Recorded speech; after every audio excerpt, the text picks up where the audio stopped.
talking to a record driver here at this crash, and he was telling me that you jumped into the car and helped save the life of the father and the child. Right. Can you tell me where we are and what happened? I was actually bringing a friend to the emergency room, and I came out to the car, sat in my vehicle, and I heard the sound of the screeching tires, and I heard this car just spin out of control and crash into this pole, and I just immediately jumped out of my car, called 911. I wasn't sure what had happened, but I could smell smoke, and I saw a baby in the back seat, about like a toddler, and I tried to break the back window. I couldn't break the window on my own. I looked over and noticed that the driver's side window was slightly cracked, so I reached my arm in there and unlocked the doors. And I spoke with a little girl. I told her my name, and I told her that I was going to help her, that it might hurt a little bit, but I was going to get her out of the car. And she told me her name, and she told me that how old she was, and she trusted me, and so I just I had to work her out of her car seat because it was jammed at the bottom, and I couldn't get her out, and I didn't want to hurt her legs more than they already were, jammed within the driver's seat and her car seat. So as soon as I got her out, I was able to finish the phone call with 911, and paramedics were already on their way, and I just held on to little baby Avery until they took her away, and hoping that all is well with her and her dad and whoever else was in the vehicle at the time. So You were telling me that it was it looked like a miracle given how much impact and absolutely, the pole that they spun around, and the end of the car crashed into the light pole, and I mean inches. It was inches. That if it would have been slightly to the left or to whichever direction, I mean, she would have been gone. That the little girl would not have survived that impact for sure.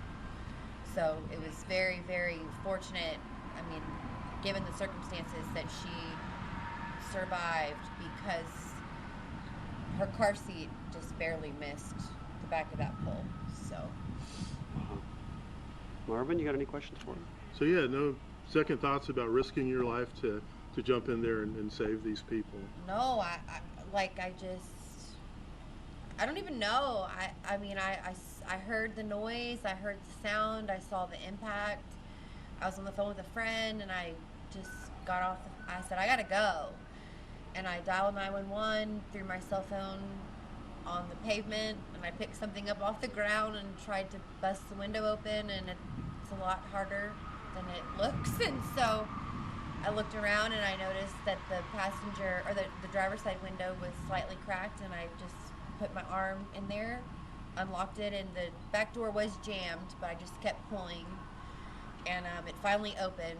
And that's when I was kind of coaching baby Avery through what we were gonna do, and it might hurt, but I was trying to help her, and she responded really well towards me. And so as soon as I got her out of her car seat, she just clung on to me. I mean, I couldn't.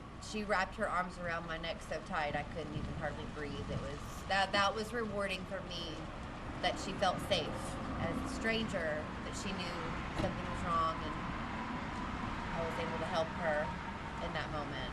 So Did the record driver work on the male, the presumed father, or was that you, or did you go try? I actually went up to I kind of shook the driver a little bit, like shook his head, and I asked him to wake up, and I mean, I'm not can't check your pulse. I mean, I don't know. So I shook his head a little bit, and he kind of made a sound, but he wasn't responding to me, and Avery was. So she was my main priority at that time, to just get her. The vehicle was smoking on the front passenger side of the car, so I assumed that maybe it was going to catch on fire, something was about to get worse, and I just wanted to get the baby out of that car. I mean, the adults in the front weren't responding at all. she was my priority, and that's where I focused on. And so then I picked up the phone with 911, and they were gone, and all the paramedics and dispatch and everybody was here. So Where were you when this all happened? Were you in the parking lot, in the car? I was sitting in my car. We came here earlier for an incident that had occurred between our animals. And I came out to wait in the vehicle, and I sat in my car, and it's parked right here, facing the feeder, and I saw the car spin and just crash right into that pole. And I really don't know what went through my head or what caused me to react that way. I just responded and reacted and was like, oh my gosh. And I jumped out my car and ran over there, and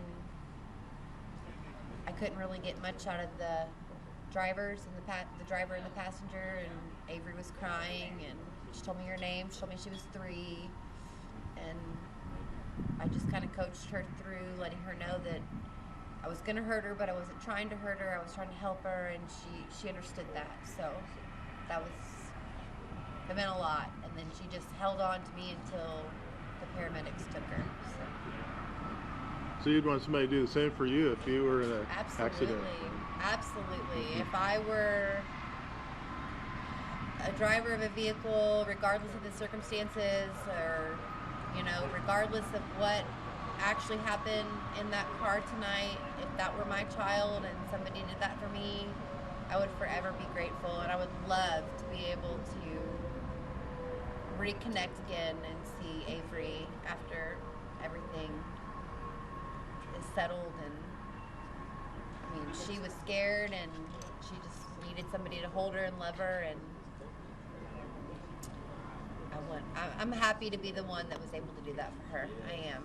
She needed that comfort. She was confused. She was scared. She only had a diaper on. She didn't have any clothes on, and she was hurting, and I'm happy to be the one that was able to do that for her. Well, you and I were talking earlier, and you were telling me how shook up you were. This must have been... This is the worst thing I think I've ever experienced in my entire life. I've seen car accidents. I've been in car accidents. I've seen things happen on the road, and you question and you wonder what happened, what's the story behind that. But to walk up to something and to see that, that's never going to go away for me. Avery, I don't know who she is or where she is or what's going to end up happening to her, but she's always going to be on my mind and in my heart. And whether those were her parents or whoever they were to her, same thing. I just,